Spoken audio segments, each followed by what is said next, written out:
May-ari ng bahay na pikon sa doorbell prank. 6 na grade 12 students pinagbabaril. Dahil sa pagkakapikon sa kakulitan ng 6 na grade 12 students, isang residente ang namaril habang sakay ng sedan ang mga biktima na nangyari kamakalawa sa Alma Mater Street, Barangay Maraoy, Lipa City, Batangas. Sa inisyal na investigasyon, isa sa 6 na kabataan na nasa edad 17 hanggang 19 anyos ang pumindot ng doorbell ng bahay ng suspect.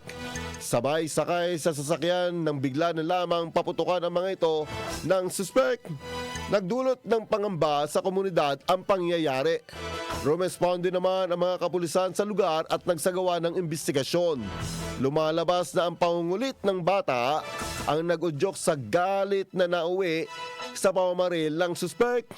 Napag-alaman na may sinundong kaibigan sa lugar at habang naghihintay ang mga kabataan, isa sa kanila ay nag-doorbell prank at nang bumalik para ihatid ang kasama ay inabangan na ng suspect ang sasakyan.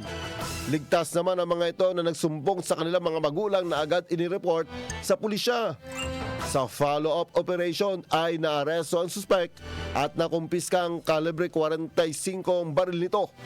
Maharap ang suspect sa kasong attempted murder at paglabag sa Special Protection of Children Against Abuse, Exploitation, and Discrimination Act.